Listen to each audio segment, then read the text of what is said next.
the Travel Squad podcast. We're four friends that grew up together in the same small town. We followed each other to San Diego, and now we adventure the world together. One passport stamp at a time.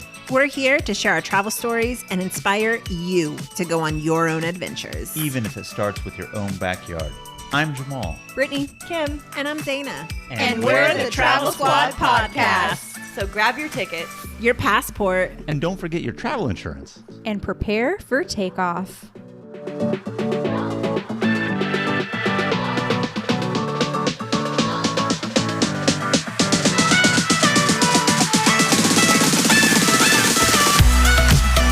Hello, fellow travelers. Hello. Hey. Welcome to episode 35 of the Travel Squad podcast. This week, we are headed to Las Vegas, Nevada. Sin City. Oh, do I have some stories for you. Vegas is wild. Las Vegas is a city to be seen and explored. There's so much to do in Vegas, from eating, drinking, seeing, and doing things. You're going to have just a great time in Vegas. It's also a good hub for other weekend trips and getaways. So we're going to share some of those tips and tricks with you later. Guys, in this episode, we are going to give you our recommendations on where to stay, what restaurants to consider, activities to do. So that means shows, parties, nightclubs. And yes, we are going to talk about other nightclubs than just Hakkasan. Oh, you know it. But of course, it's going to have a special mention. And we're also going to discuss so much more. You're in for a treat this episode, guys. So to start off with, we're going to give you some general tips that we want to go over with you. And one of them that we want to bring to your attention is related to parking. Now, a lot's changed in Las Vegas in the last 3 years, and it used to be free for valet, self-parking, etc. Those were the days. Those were the days. But a lot of major hotels now are starting to charge to park. So that is one thing you want to be mindful of. Even if you've paid for your hotel room, you get there, you're going to have to pay to park. There are a few places that do not charge for parking still, so we want to go over those with you here. So a lot of the places on the Las Vegas Strip, as I said, do charge to park. A few of those places that are still free include Circus, The Wynn and Encore, Treasure Island, Venetian and Palazzo, and Planet Hollywood. But any of the other major hotels, such as MGM, All the Caesars. Caesars, right, or Bellagio, any of the main ones that are on the Strip, they do charge for parking. So the ones that we mentioned earlier, they still, as of now, have free parking. And this is just based on the time of recording. So before you go, make sure you check. Absolutely. And on top of charging for parking, they are also charging for resort fees. This isn't new, but because the hotels are hotels plus nightclubs plus restaurants and places to gamble, they do consider themselves a resort. And for that, they typically have like a resort fee tacked on. So just imagine you're paying for your hotel, you're paying for parking, and then you're also paying this resort fee on top of it all. Usually it's around 30 to 40. Sometimes can be more per night. Right. And it depends on what hotel you're staying at. And if you're very lucky to find a good deal on Expedia or even direct through a specific hotel, sometimes it's not uncommon on a weekday to find a really, really cheap price and you pay for it. And then the disclaimer, it says that it has a resort fee, which you'll have to pay when you get there. So we've seen cases, heard cases, experienced cases where what you pay for the nightly rate sometimes is cheaper than the resort fee when you get there of $50, $60 a night. So if you haven't gathered already, Vegas isn't cheap. It is a pricey city to be in. Yes, it is. Another thing you should know, the streets are huge. You may be able to look out and see a hotel that looks like it's close enough and try to walk, but it will take you 30 minutes just to get to the next place you're trying to go to. Or even longer. Yes, it takes a long time to get by foot to where you're going. Yeah, because some of the hotels on the Strip, even if you can look out to the hotel that's directly across from you, you might not be able to cross the street right there. You might have to take a bridge. So you might have to walk down the street to take the pedestrian bridge over or wait for another crosswalk down the street. So just because it's right across the street or right next to you. The hotels are so big and they take up blocks of space. And because of all the people, it takes a while to get anywhere on foot. The good thing about having these big streets that take a long time to get from place to place is that you can bring your drink with you. Drinking on the streets is perfectly legal in Vegas. Yes, they do allow open alcohol containers. It's one of the few places in the United States that do. Off the top of my head, the only other place I could think of is New Orleans that allows that. Miami does as well. South Beach, yeah. There you go. So very few places in the United States do. Las Vegas is one of them. So if you've never been and go and see everybody boozing it up, walking with beer or big drinks, cocktails on the street, don't be alarmed. Completely legal, completely normal. Yep. There's a CVS right on the strip by the Paris Hotel. Great place to stop in and get some drinks for the walk to the next place. You can bring your drink with you. If you get it at the bar, you can walk right out with it. Sometimes they'll give you a plastic cup to pour it in. Sometimes you just take the glass with you and get on your way. Great tips, Kim.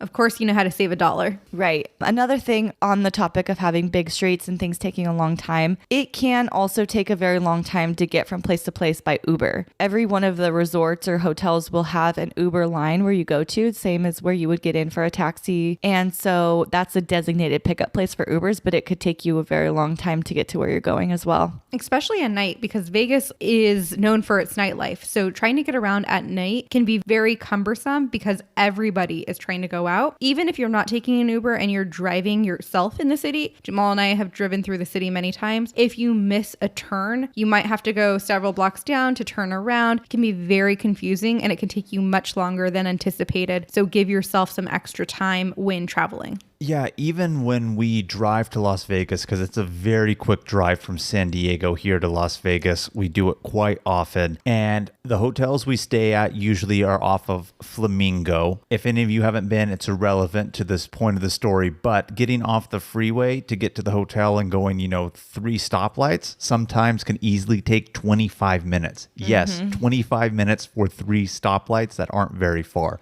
So if you can avoid taking a car when in Las Vegas, other than just getting to your hotel, if you're driving there, you definitely should. Yeah, that's a good point. You don't really need a car once you're in Vegas. Because the good news is they have a monorail. Yeah, so they have a monorail that runs pretty much the entire length of the Las Vegas Strip. Now, for any of you who haven't been to Vegas before and don't know what we're talking about when we say the Las Vegas Strip, Las Vegas Boulevard, the major street of Las Vegas, that is referred to as the Las Vegas Strip. It has all the major hotels, it has all the major nightclubs, etc., and they're pretty much all aligned on one major road. So the monorail traverses the entire length of the Strip. It doesn't stop at every hotel, but it stops at the main ones. And for $13, you can get an unlimited use day pass. That's a good information. I did not know that. So while you are out enjoying shows, nightlife, drinks, etc., another tip is make sure you write down your room number and hotel on a piece of paper and stick it in your back pocket because you never know if you're going to forget.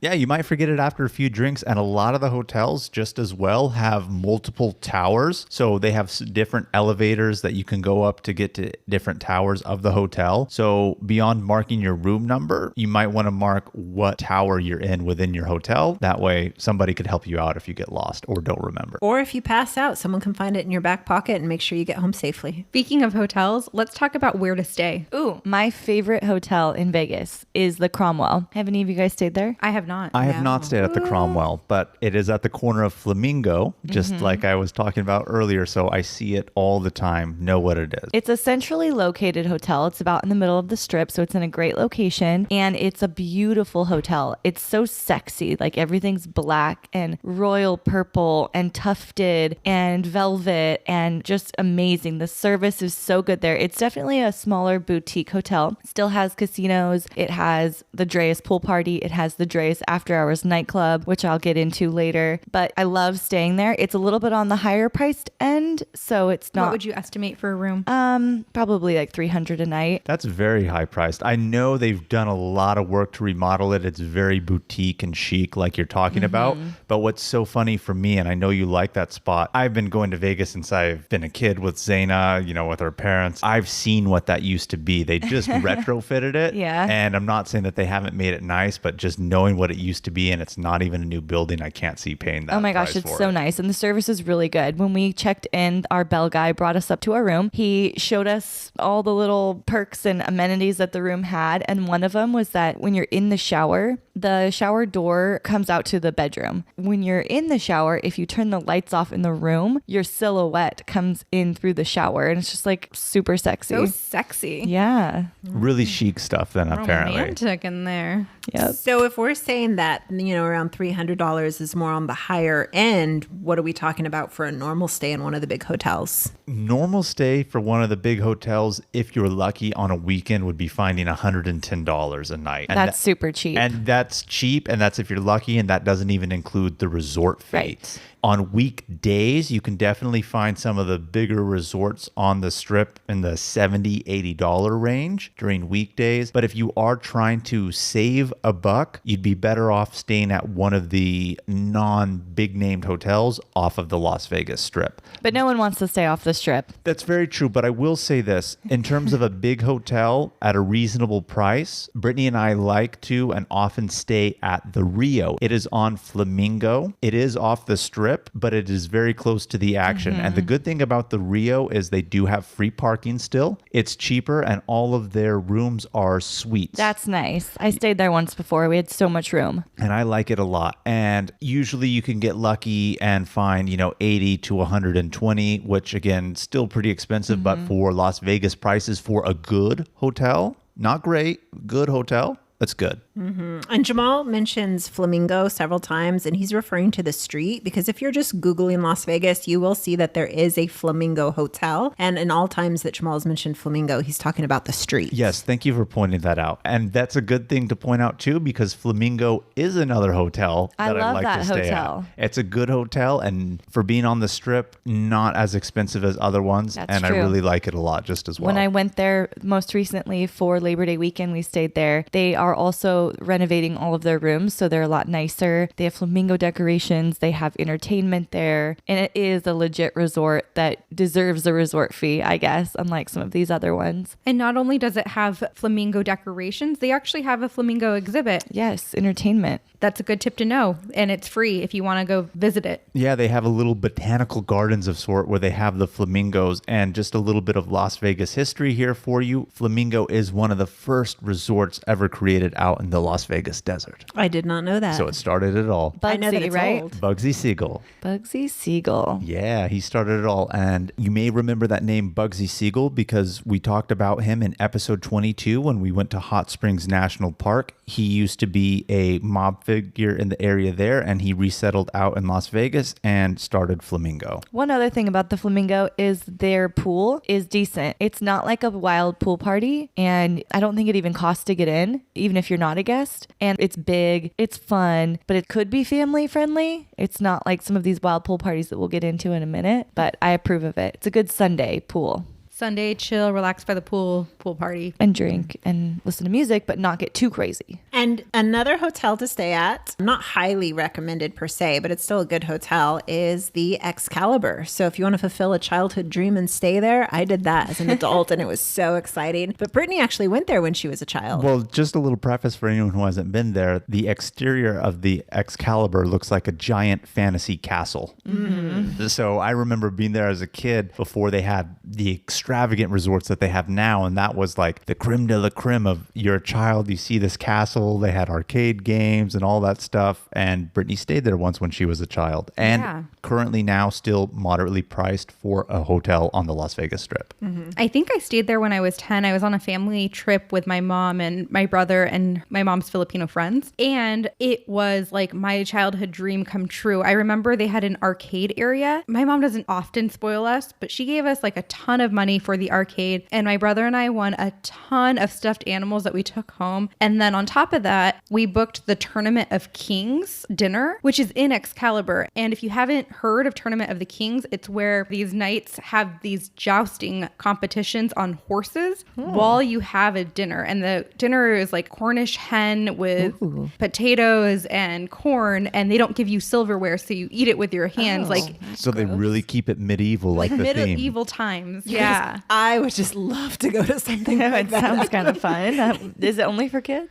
No, like my mom went and she took, it's like a whole family event. They've had that since I've been a child, and it's still there. So it's proved the test of time for Las Vegas as a show. Yeah. It's still there. I haven't been there yet for all the times I've been to Las Vegas, but we never went as children. And now that I'm an adult, it still sounds really fun. But when we go, Brittany and I like to eat at other restaurants, more high end, because that's one of the places we like to go to spoil ourselves when it comes to food is Las Vegas, because it's such a great culinary city. And I feel like that's a perfect segue for our next topic, which is restaurants and where to eat and our recommendations in Las Vegas. So just keep in mind, if Kim recommends anything, probably don't take her recommendation in the section, because Kim is always drunk when she's in Vegas.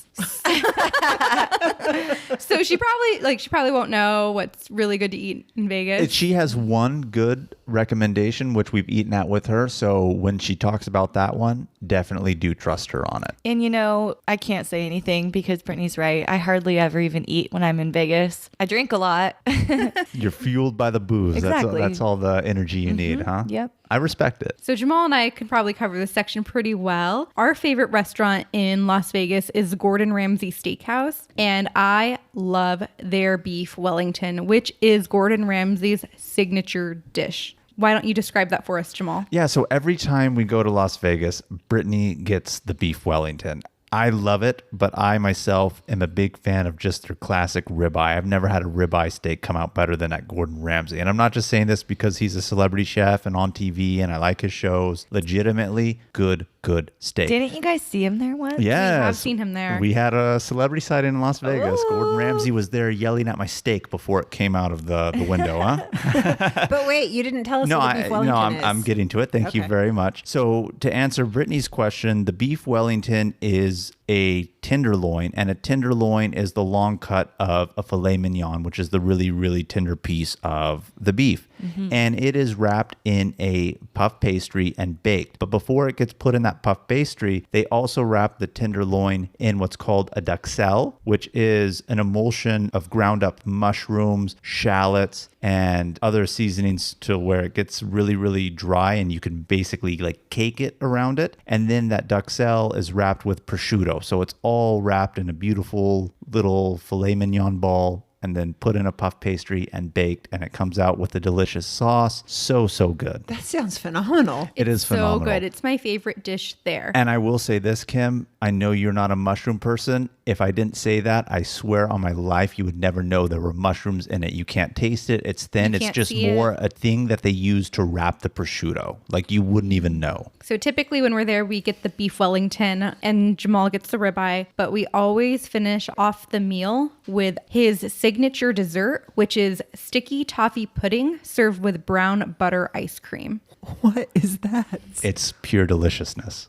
Oh my God. Pure deliciousness. Even if you don't want to go to eat a steak, you should go and just try that dessert one time. So good. And on top of that, it comes with a caramel sauce that you slather over the entire thing. Ooh. The caramel sauce alone should sell Zeina. She's all about caramel. She would love it. What kind of sides come with the steaks? So in that steakhouse, it is a la carte. So it's only the steak when you order it. So if you want your sides, you have to order them. It's an additional charge. He has his mashed potatoes, baked potato, asparagus, Brussels sprouts, mac and cheese, whatever it is that you want, you could pretty much order on the side as one of his sides. But Brittany and I usually get either the mashed or the baked potato, and we always do get a vegetable rotating between the Brussels or asparagus. How's the mac? We have not had the mac. We have not had his mac. Okay. Next time we go to Vegas, we should go here. We Sounds definitely good. should. It's really good. How But much are the sides? Probably about $13 for each side. Oh, that's not bad. I was thinking 20 or 30. no, that's for the side, about $13. For the Wellington itself or a steak, you're looking at, $75. $65 to $75. Typical. So it's definitely a little bit of a splurge, but in terms of this restaurant being in the Paris Hotel on the Las Vegas Strip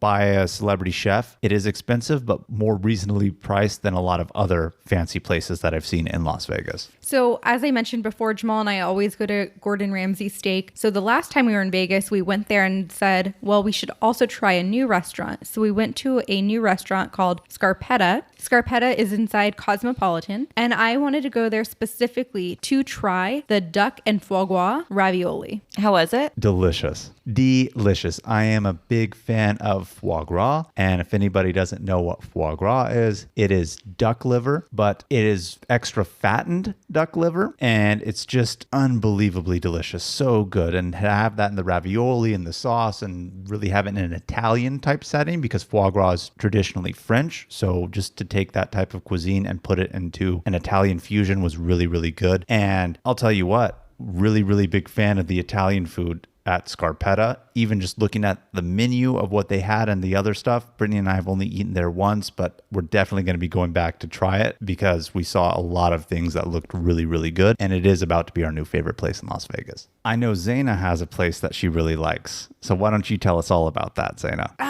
I wouldn't say this is necessarily my favorite, but we used to stay at the Rio when we were younger with our parents, and we would always go to the Carnival World Buffet. And so buffets in general, I guess you could go wrong, but at this place, you cannot go wrong with the Carnival World Buffet. Yeah, the World Buffet, as Zeina said, we've eaten there a lot of times as kids. As an adult, I haven't really gone back lately, but I will say this. The Carnival World Buffet was consistently ranked for like 5 to 7 years straight as the best buffet in Las Vegas. It is still one of the best. I don't know if it is still the best, but definitely up there, ranks as must try if you're going to be doing some buffets. But in terms of buffets, my current recommendation, and this one would be a splurge, and again, nothing in Vegas is usually going to be cheap, but Caesar's Palace has a buffet called the Bacchanal. And the Bacchanal buffet, it's really crowded. It's about $80 a person, which is pricey. But the reason why it's pricey is they use everything at the highest quality. So when you go to a buffet and there's shrimp, it's usually small little ones. Here they have giant prawns. They have Alaskan king crab. They will boil it for you if you want it. They'll shell it for you. All of their beef is prime beef. So they have Wagyu. They have, yeah. So when are we going here? it's really, really expensive. And I just want to throw... Does it come with drinks? That's my question. Well, right it there. doesn't come with Bottomless alcohol. mimosas. It doesn't come with alcoholic drinks. None of the buffets do. They come with free drinks, but again, non-alcoholic drinks, unless you do the Sunday morning brunch. I think I did the Sunday morning brunch at Paris. I don't know if the champagne was included or not, but we tipped our waitress nicely at the beginning, and then she just kept bringing bottles of champagne to us. I just recently went to the buffet at the Flamingo, and I think it was around 30 and then 15 for unlimited mimosas and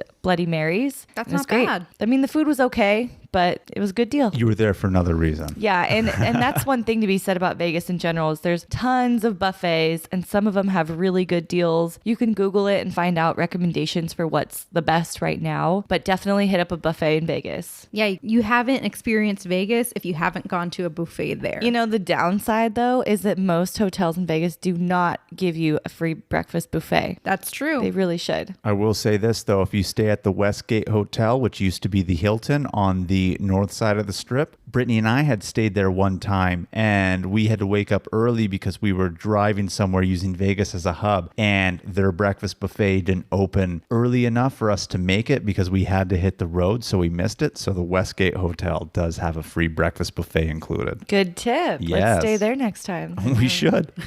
Another good place to eat at is the Voodoo Lounge at the Rio, and you get dinner and a view because if you go outside, it's at the very top of the Rio, so you get views of the city. So if you're up at the top on the patio, it's a great lookout point. What I remember getting there was a ribeye covered with blue cheese. Ooh, that's on my top. favorite way to eat steak. It was really, really good. And Brittanie and I haven't eaten there for a while, but like she said, really good steak. Is it going to be the best in terms of what else Vegas has to offer in terms of quality? I will say no, but in terms of what you get for the price and with the beautiful view that it comes with, it's definitely a good place that somebody should try when in Las Vegas. The last restaurant we're going to really talk about is the Joel Robuchon restaurant. He has 2. We're talking about his signature restaurant. This is a 3 Michelin star restaurant, and this is the most Jamal and I have ever spent on a meal. We went here specifically for our 1-year wedding anniversary. We were in Las Vegas and we decided to do the 15-course meal that he offers there. Wow. Tell us about those potatoes. Oh my goodness. So just a little background before we get into the food. Like Brittanie said, this restaurant is a 3 Michelin star. And if any chef gets 1 Michelin star, they are probably going to be excited for the rest of their life. They're going to be critically acclaimed, well known. Joel Robuchon, over all of his restaurants that he has worldwide, has over 30 Michelin stars. Whoa. So he has the most Michelin stars of any chef in the world. Wow. He has since passed. But yes, getting back to what you were saying, Kim, about his potatoes, his mashed potatoes are the best thing I've ever tasted in my life. I don't know how to describe it. You would think, oh, mashed potatoes. There are a lot of ways it could go wrong, but for the most part, mashed potatoes is always a hit. Everyone loves them. These were incredibly special. So buttery, so smooth, so delicate. So creamy. Delicious. So delicious. Yeah. Is this what you model your mashed potatoes after? This is what I model my mashed potatoes after. It's not as good, but I will say it is close. Because you guys, Jamal is super proud of his mashed potatoes. At Thanksgiving, he will ask you, do you love the potatoes? Do you love the potatoes? How are the mashed potatoes? And they're They really were good. bomb. And if you think mine are good, try Joel Robuchon's. Like 10 times better. And I think mine are probably the best home cooked mashed potatoes you'll ever have in your life. And that's just me tooting my own horn. So you guys got those potatoes in the 15-course meal, but didn't you say that you can get them without having to do that meal? Yes, so he has a second restaurant right next door to his signature one. Both of them are in MGM in Las Vegas. And again, he has his signature one, which is his tasting course menu restaurant, which we did. And then he has a secondary restaurant, which is the non-tasting course. And you could get them over there. It is substantially less expensive. It's not as haughty-toddy and more relaxed dining experience than the high-end one we did. But his food was just so good. All of the courses that we had. And he really elevated it to where food was art. Even one of the desserts came out and it looked like it was in a bowl and it was a whole scene. Terrarium scene. Yeah. So question for you. How long does it take to go through a 15-course meal? And how can you eat 15 courses? I'm thinking like salad, and then there's like your main entree, and then your dessert. So I mean, like, what is 15 courses? So it probably took us about 3 hours to get through the dinner. So a lot that amount of time. And although it is 15 courses, it's like 15 tastings. But before you get to the tastings, they bring out a bread and cheese cart. That's not part of the tasting menu. Absolutely delicious bread and cheese cart. Absolutely delicious. Good. But you get your salad, and then let's say, for example, the next course is seafood. They bring out 3 different tastings of the fish. And so each one of those counts as a tasting. Yeah, so maybe one course is a scallop, then the other one is maybe swordfish, and they're obviously all on separate plates, but a lot of times in between, like Brittanie said, they'll start with seafood and then maybe they'll go on to land, so it'll be like a chicken or a beef or a lamb, and then eventually in the middle they'll have some sort of palate cleanser I was just gonna sorbet ask that they that. bring out and things of that nature. And then the last few are obviously desserts, but they're not full-blown plates. At best, you're getting, 3 bites off of everything. Yeah, so the last 4 plates we had were dessert. So first they bring out a trio of desserts, and it was 3 different desserts, each on their own plate. And we're like, oh my God, this dessert is so good. And then on top of that, they bring out what looks like a terrarium looking dessert where the soil is made out of chocolate, and there's a chocolate butterfly and marshmallow fluff that look like clouds. It's a scene, and it's art that you feel bad about eating almost. I sure hope you have a picture of that. I do. I took a photo of every single course that we had, and this was right before our Mexico City trip, in which my phone got stolen from me before I backed stuff up to the cloud. So I've lost all of those, but I know Brittanie took them, so I'm hoping she still has them. But all my photo evidence of this Good old experience have been iPhone. in-laws. Headphones, back Good up. old Well, headphones. my phone backs up too. I just never set it up for backup. I know. I learned my mistake after that. Everything has been backed up since my phone was stolen. So what does a 15-course meal cost you? Ooh, well, Brittany and I spent a little over $500 per person on this meal. Ooh, pretty But penny. I'm not even done describing the meal. So after that dessert, they brought Jamal and I an anniversary cake. What? A whole cake? A slice of cake. Oh, because didn't you say your sister called ahead of time to let them know? Yeah, so my sister knew we were going there. She actually called ahead before we went, and she bought us a bottle of wine that was served at our table right when we got there. So Aw, thank you that's so to Net for that sweet. anniversary gift. And then on top of that, they have a dessert cart. So you thought we were done with dessert? So we did like the 3 small tastings of the dessert. Then we did the terrarium dessert. Then we did the cake. And now they bring out a dessert cart. Oh my God. So it had those 15 courses, but everything that she's talking about, the dessert cart, the bread and cheese, those don't count as part of the courses. And I think with the bread and cheese, those potatoes were kind of on the side as, little supplements to add to your meal. So it was absolutely delicious. And I don't feel bad about spending that type of money because it is expensive. And I'm not going to sit here and say somebody's not listening thinking, oh, what an idiot spending like $500 on a meal. But I look at meals to be experiences. And you hear us in the podcast talk all the time. All of us love to have a drink every now and then. It enhances our vacation. And even though Vegas is a drinking city, interestingly enough, when Brittany and I go to Vegas, we're not the drinkers there. Doesn't surprise me. I know. We like to see shows. We like to have meals. And that's where we choose to spend our money on in Vegas because I feel like you could drink anywhere else. And in my opinion, and no discredit to you, Kim, because I know you love to party in Vegas, I just rather spend my money on something else because to party in Vegas is very expensive. So another experience like food or shows is my go-to. True. You could spend $500 on alcohol easily in a That's weekend. what I'm saying. But I also, devil's advocate, I think partying in Vegas is an experience in and of itself. Oh, yeah. Especially if you're not as close to Vegas as us being in San Diego are, or if it's someone's first time. No, absolutely. But overall, there are so many places to eat in Vegas. We're not going to cover them all. We just wanted to give you some highlights of things that we have tried in our experience. But I do want Kim to say her recommendation because you called her out on Don't Trust It and she hasn't mentioned it and we go there and we like it. So what are you talking about? Well, this one's actually in downtown Vegas and it's called Lei Thai and we've eaten there a couple of times. Really, really good Thai food. I love Thai food whenever I travel. If you're in downtown Las Vegas and you want a good restaurant, that's what I would recommend. And we gave that restaurant a shout out on our Bryce Canyon episode. So now that you've spent all that money on food and drinks, let's take you to the places that are free. Free. Vegas has a lot of free entertainment, which is really nice. Woo, woo. Yeah, love free things. One of the places that Brittany and I love to go each time we're in Las Vegas, and I know you ladies too, is the Bellagio Hotel. And the reason for it is twofold. The Bellagio has dancing water fountains outside of the front because the Bellagio is supposed to be set on Lake Como in Italy, and they have these beautiful fountains that every 15, 20 minutes, they will have shows where the water fountains are synchronized to the music. And when it's nighttime, they have lights. It's not like neon colored lights, just white lights, but nonetheless, such an enhancing experience and definitely a nice, beautiful, free thing to do in Las Vegas. And you've probably seen this already at the end scene of Ocean's 11. Yes. It's in many movies. It's an iconic staple of Vegas and it's right on the strip. You can see it from your car if you're driving by too. Have you guys been to the seasonal garden inside of the Bellagio? Absolutely. It's a must see.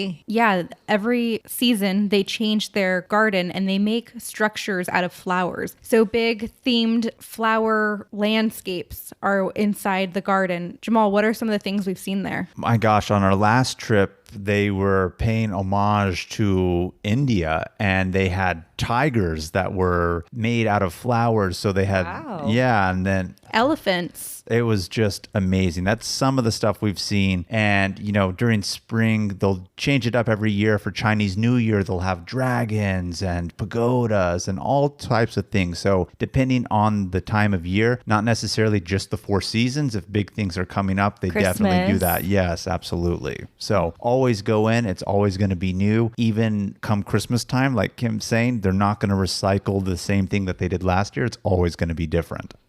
So you can watch the fountains outside. You can see the garden inside. And then when you enter into the hotel, they have the most beautiful blown glass ceiling. And I feel like you can't really even describe it. It's art. The ceiling is art. Yeah, it's a whole bunch of glass blown flowers coming out of the ceiling. And that's just in the lobby. And that leads you right into the conservatory atrium area that we have been talking about that has the seasonal flower gardens. Have any of you ever stayed at the Bellagio? I have not, no. But I want to. I've eaten at the restaurant, though, that overlooks the lake and the dancing waterfalls. They do have a restaurant and a bar there. Nice. I can't give you too much information because I had been drinking.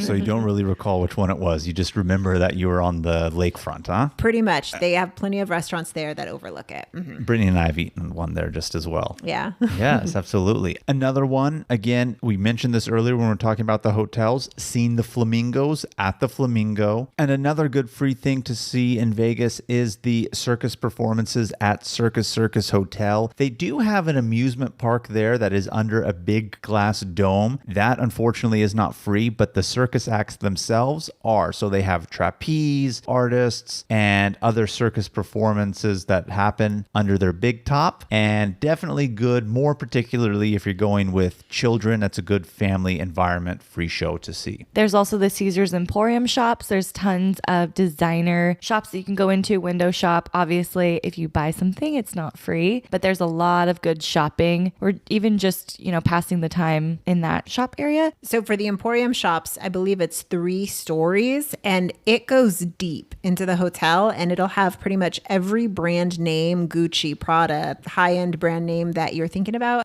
And then obviously another free thing to do in Vegas is just to walk around. In every single hotel, there's stuff to look at. Like the Cosmopolitan has the big high heel shoes that you could go take pictures with, or there's art everywhere. There's such good people watching. On the strip, on the streets of Vegas, there'll be people in costumes who will charge you to take a picture with them. But just walking around and taking in Vegas is one of the things to do there. That's quite entertaining. Yes, it is. So we've told you about all of the free things that you can do in Vegas, but we're going to talk now about the things to see that do cost money. And there's plenty of that. Always plenty of that in Vegas. So the free ones are rare commodities. But some of the activities that involve spending money include the aquarium at Mandalay Bay. I've done this once, and it's a beautiful walk-through aquarium. Really like it. I can't say it's anything like the Monterey Bay Aquarium up in Northern California, which is world famous, but for Las Vegas and what it is, the aquarium at Mandalay Bay is really, really nice. And another really, really good one to do that does cost money is the high roller. And this one is on the Strip, and it's pretty much Las Vegas's version of the London Eye Ferris wheel. I really want to do it. This one's a fun No one will go with me. You haven't done the high roller yet? No. And there's the bar in there. But every time I say it to you guys often, and Brittany's always like, they squish you in like sardines. So they do. There's not a bar in every single cart. So they do shove you in like sardines. I was totally going to say that before Kim said, Brittany always says they shove you in like sardines. They do. They do. Right? They And absolutely so when you're going Open up, bar though. it's not an open bar unless you pay extra for it. So there's not a bar in the cart if you're just going to go. So I don't want that to be a misconception to our listeners. Good clarifying that comment. You have to pay extra if you want the cart that does include the bar and the drinks. And it only takes you around once. And that really only includes just everyone loading in. 30 minutes, right? Yeah, it's about 30-minute ride. And if you aren't in first and you don't get a view of the window, people are aggressive and they are wanting the window spots for the views. So it's very hard to get window viewing if you aren't the first in. Yeah, and they charge more depending on if you do it at night, because Las Vegas lit up at night is beautiful, so they charge a premium for that, and it's definitely less expensive if you do it during the day. Now, usually when we go to Las Vegas, it's always going to be during the weekends, so it's a lot more crowded. If you go during the weekdays, you may have a different experience with it being crowded. But to what you're saying, Kim, about the open bar, I've read online. So as Brittany was saying, only very few cars have the open bar. Clearly, you're going to have to pay more for it, but they only allow you to get one drink at a time and make you do a rotation of everybody. So I've heard by the time you actually actually even get done with it. Because of how many people are in it, you really don't get that whole open bar experience because they make you go back in line and have everybody at least have their first drink before you get your second one. Oh, that's too bad. I know. That being said, we're not saying don't do it. Certainly, make your own decisions. I'm glad that I did it. Would I do it again? Probably not, but I certainly think it's worth doing. Obviously, we can't talk about Las Vegas unless we mention gambling. So clearly, this is the biggest number one pay-to-do, pay-to-play thing in Las Vegas, quite literally. And the one thing we just want to let everybody know is you do get free drinks while you play. Yeah, you do. Free drinks. And I just want to throw out a quick little hack here. Squad tip. Squad tip. On how to get free drinks really without major risk of losing your money while you're gambling. If you go play roulette, it gives you the option for even money to bet on black or red. If you bet on both, clearly you're going to lose on one, but what you lose on, you're going to win the payout on the other. Now, on a roulette wheel, there is either one green or two greens, but I'm not saying it won't hit it. Very rarely does it happen because there's more reds and more blacks. So as long as you avoid hitting one of those two greens, you're going to make even money and you can get free drinks the whole time until the stewardess comes around and takes care of you. Good tip. I love the free drinks in Vegas. And just make sure to tip your waitress just $1 or a chip or so, and she'll keep coming back for you. Yeah, even though it's free, definitely always at least tip them at a minimum $1. You guys, when I'm in the casino, I hit up the pina coladas. I fucking love a good pina colada. I know you do. I love the pina coladas too. What else is there to do that costs money in Vegas? Like I mentioned before, the Tournament of Kings is always a good thing to do. If you're traveling with a family, this might be a good option for a family event, and it's dinner and a show. Yeah, and as I mentioned earlier when we were talking about Circus and the free things to do, as I said, they do have an amusement park there that is under a glass dome. They charge money for an unlimited ride pass. That's something you can do with the family, as well as the Stratosphere Hotel. They do have a tall tower that has rides at the top, and you can pay to do those. And at New York Hotel, they have a roller coaster called the Manhattan Express, and that is another pay to do activity on the strip. But the really cool thing about that roller coaster is it goes all around the hotel and it's outdoors. Yes. I've ridden that before. It's definitely a fun one. A little jerky, but definitely a fun one to do. Yeah. So then if you're headed over to the Paris hotel, they do have an Eiffel Tower viewing deck. It is a exact 1/3 replica of the real Eiffel Tower. So you can pay $19, go to the top, tell people you've been to the Eiffel Tower, and just hope no one knows the difference. Technically, you're not lying. Yeah, you really are. That's what I said. You didn't tell him you went to the one in Paris, France. There's also the boats at the Venetian. Ah, the gondolas. Yes, the gondolas. You can do a little Venice gondola ride. Because we missed our opportunity when we were in Venice. Yeah. Well, those are just some of the highlights of the pay-to-do activities in Las Vegas. But if you notice, we didn't talk about shows because they are their own separate category. And as we mentioned, Brittanie and I love to go to shows when we are in Las Vegas. Do you go to any shows when you're in Vegas? No, I've never been to a show in Vegas. Wow, you're really missing out. You're really missing out. What about you, Zeina? Every year I say I'm going to do it, and I don't. What about you, Zeina? I've seen Carrot Top perform, but that was quite some time ago, so I don't really remember too much about that. But I have seen Carrot Top. I've seen Celine Dion. I don't know if it's once or twice, but I mean, like, fucking Celine Dion. She's amazing. And I did see Britney Spears. She no longer has a residency, but I did see her performance there. Oh my God, there. I'm so very jealous nice. of that. But you know what? Our seats were pretty far, and yeah, so they're expensive. They were expensive tickets. They're pretty pricey tickets. And I think the thing about Britney Spears is I love Britney. I was like the biggest Britney fan back in the day, but it's a performance. It's not a concert. I would really love to go see like Chris Angel or David Blaine magic show. I would love to see those type of magicians in Las Vegas. I Yes. haven't. Brittanie and I have seen Penn and Teller, which they are magicians, but they're not traditional magicians like Yeah. Chris Blaine or David Copperfield, for example. So I would love to see those shows. And again, each hotel is going to have a main attraction show. So there's so many to go over, but Brittanie and I love to go to the Cirque du Soleil style shows, and we've pretty much been to all of them. Some of our favorites include Zarkana and Mystere. Now, that's the name of the show.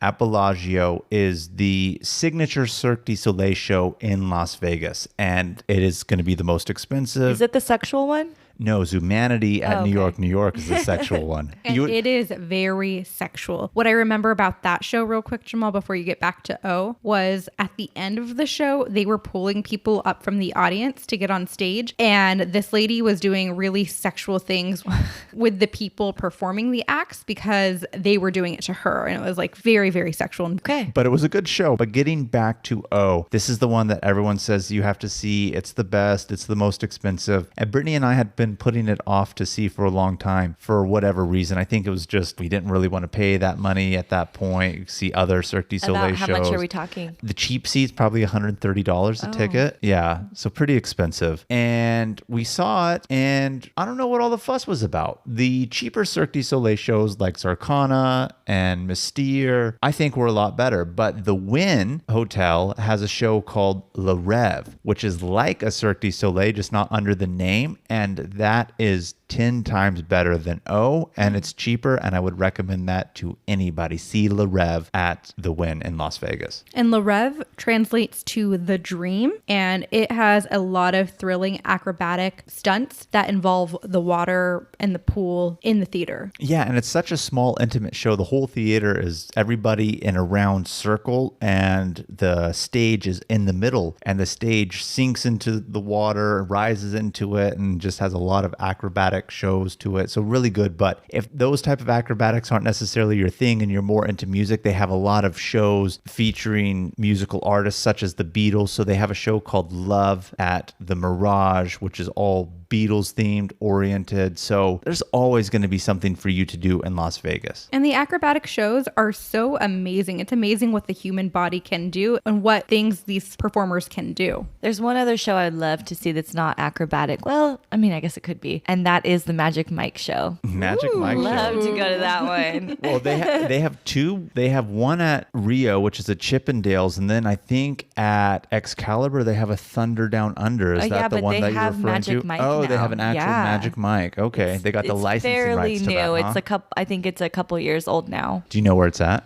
I do not. Okay, Magic Mike for Kim coming up next in Las Vegas.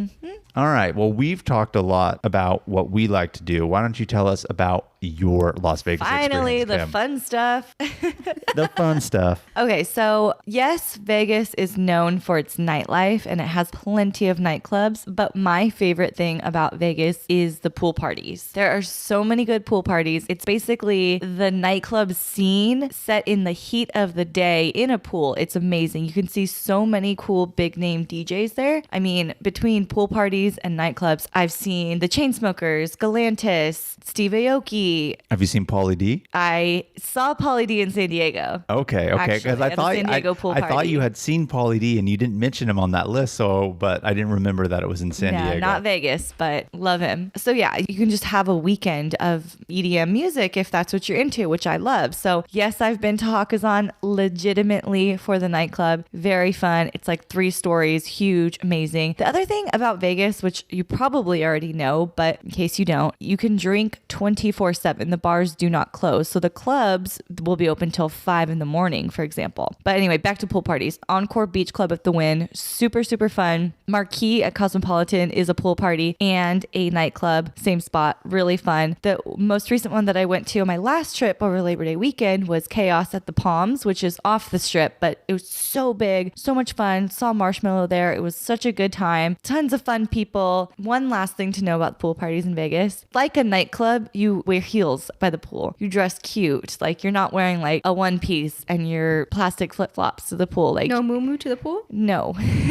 They do have lockers so you can store some of your stuff. I've seen them as cheap as $10 or as much as $70 to rent a locker. So $70 for yes. a locker? Yeah, it's kind of crazy. So research it first. They're super strict about what you can bring in. They'll take your gum even. Like they're really crazy, but they're really, really fun. I don't even like to go to Vegas if the pool parties aren't open because that's the funnest thing to do there. They're so much fun. Sound like a pool party snob over here, Kim. I don't like to go to Vegas unless I could go to a pool It's party. true. I don't. That's the best thing about it. And another thing on the topic of nightclubs, I want to mention one nightclub in general. So generally speaking, all the nightclubs are going to be fun. Actually, I have 2 tips for you here in this section. This one's going to save you a lot of money. Squad tip coming up. Squad tip, nocovernightclubs.com, nocovernightclubslasvegas.com. Both of these websites you can go to and and choose from their list of day pool parties and nightclubs. Put your name on the list and say the number of women and men that you're with, and you'll be put on the guest list for free. What a great tip. There are some weekends like Labor Day weekend where if you don't do it a few weeks in advance, they might be sold out. But typically you can also find these types of promoters on the streets who will help get you in for free. But sometimes the nightclubs or pool parties will even hook up the girls with open bar for a certain amount of hours. Wow. Yes. That's a good tip. I just have one other nightclub specifically that I want to call out, and this is the Dreas After Hours nightclub. This one opens at 3 a.m, and this is where everyone goes to continue the party. Most nightclubs will start to clear out around 4, 5-ish, and the music will end. That's just when Dreas is kicking off. So you can go over there, get on the guest list, get in. The party does not stop until 10 in the morning. I'm going to have to go there first thing in the morning when I wake up. My last trip to Vegas, we didn't get into Vegas until 1 a.m,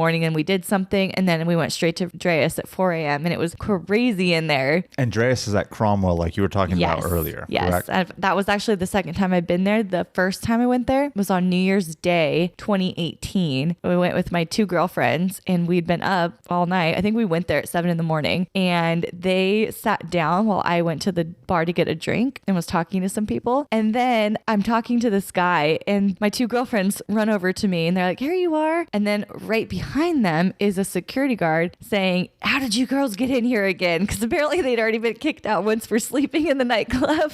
Oh, no. It was 7 a.m, so Party hardy. Win in Vegas. I have lots to say about pool parties and nightclubs. So if anyone has any questions on that topic, DM me, comment me on Instagram at Travel Squad Podcast, and I got you back. Very nice. So we've talked a little bit about things to do on the Strip. Now, Las Vegas has what's called a downtown Las Vegas area, and this was the original Las Vegas before the big commercialization took over. And these are a lot of the older hotels. And this is where you'll find a lot more bargains in terms of cheaper dining, cheaper shows, cheaper hotels, etc. And they have something very famous there called the Fremont Street Experience, because downtown Las Vegas's main street is Fremont Street. And what is the Fremont Street Experience? A weird place. No, Weird in a good way, though, right? Yeah, a lot of people watching. So it's a street, and it's covered with a video screen on the roof. That's the ceiling, is like this video screen. And then you'll see people zip lining through it. There's bars, restaurants. I think the Golden Nugget's right there. So it's just a long pathway. It's downtown Strip pretty much. And you'll definitely just want to like stare at the ceiling and People watch. Downtown Las Vegas is also where Lee Tai is, the restaurant we mentioned earlier. It's where Kim likes to eat, and it's where we've been together as the squad as well. Yeah, and the Fremont Street Experience, like Kim was saying, they covered the street with a whole LED screen, and they do a show every so often on that screen. So that goes back to one of our free things to do in Las Vegas, is to go see the show and the LED screen that they have on Fremont Street.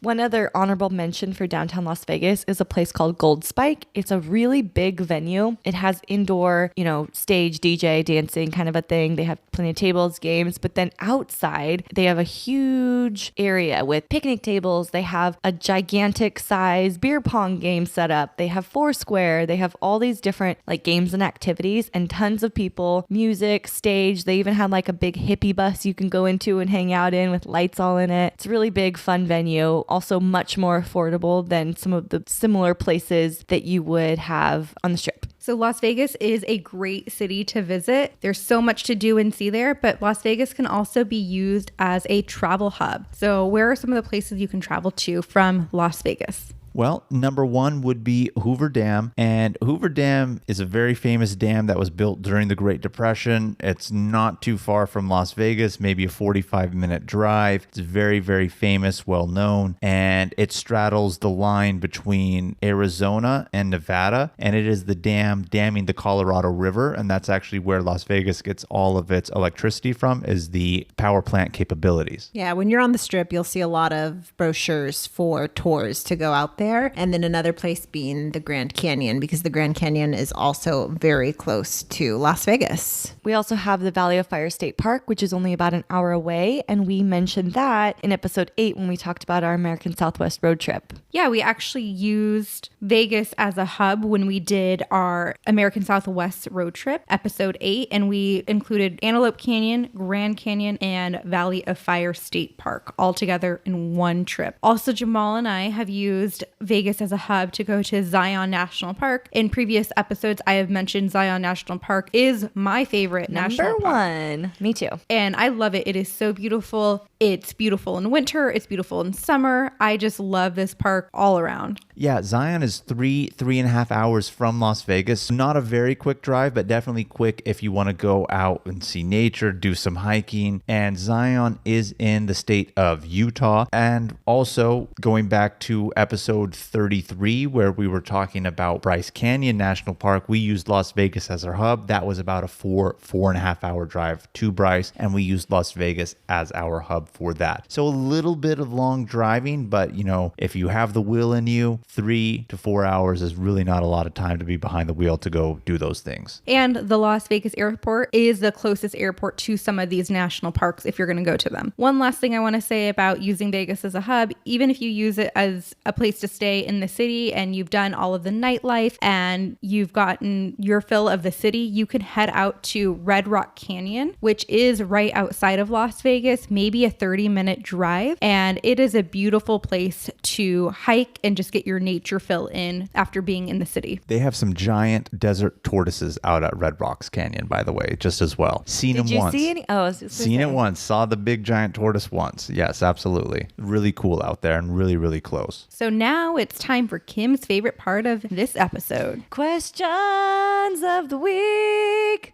Woohoo! You know, as we've been going on with questions of the week, Kim, I feel like your singing voice is getting better and better as we go along. Oh, I could have a singing career out I of guess you questions of could. the week. I don't know if you're just getting more excited with each episode or what, but the passion is is here. coming through. Okay, so our first question comes from Chris H. from Dallas, Texas. Hey, Chris. He says, how much time do you need in Vegas? I feel like 2 days and get me the fuck out.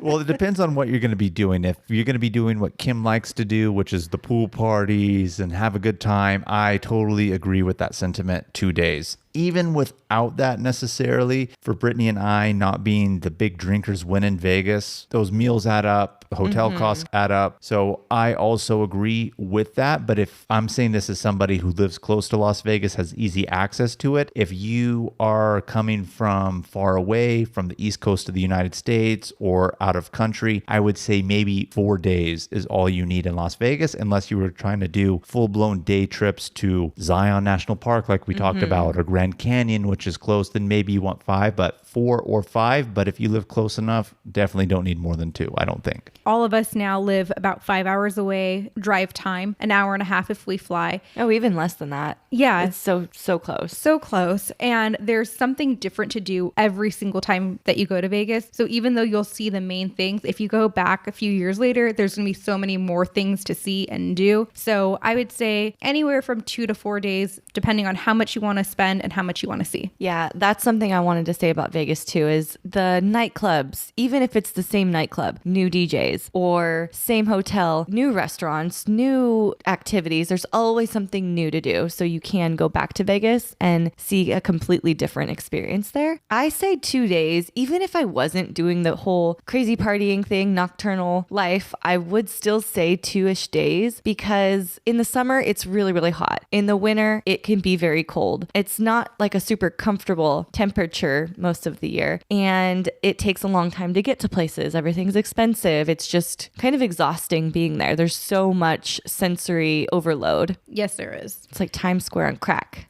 That's a good way to describe it. But you love Times Square, though. I do love Times Square, but only so much. But of not it. on crack. No. All right. So Max D from Salem, Massachusetts asks, what is your most memorable Las Vegas story? You want to start this off, Kim? I see a look on your face like you got a good one, Kim. Okay, I do have a good one. I have a lot. Most of them are not podcast appropriate, but I will say one. You might be able to DM Kim at Lush D's on her Instagram, and she might share some of these other outrageous stories she has for you. Every privately. Vegas trip has some outrageous stories, but on my most recent trip, we left on a Friday after work, and so we didn't get into Vegas until about 1, but we didn't have a hotel room booked. We were going to be staying that night with my friend's friend who used to be or is a stripper. I'm not totally sure, but she has a lot of stripper friends. Her boyfriend was actually a stripper. And so we get there at 1 a.m., arrive to her house in residential Las Vegas. About 30 minutes later, like we get ready really fast, put on dresses. About 30 minutes later, a party bus shows up to pick us up and take us to the male strip club, where she purchased a bottle and bought us all lap dances. And I've never been to a male strip club before this day. And she was just very insistent that we would be going. So we went. And the lap dance, like, I totally get where that song, I Fell in Love with a Stripper, comes from. Because after that lap dance, woo, You found love? so here's, okay, super hot buff guy. He comes over to our table. Mind you, it's 3 girls and our friend Jesse, who's a guy at the male strip club. So the guys come over to all of us girls. So there's 3 guys giving us 3 girls lap dances. This guy, like, I don't know where he got a belt from, but all of a sudden there's a belt. And he puts it around my neck and bends me over and is like humping my... I love it. I was like, whoa, oh my God, okay. Was he broy looking? A little bit, yeah. But he was really hot. Sounds like your type, Kim.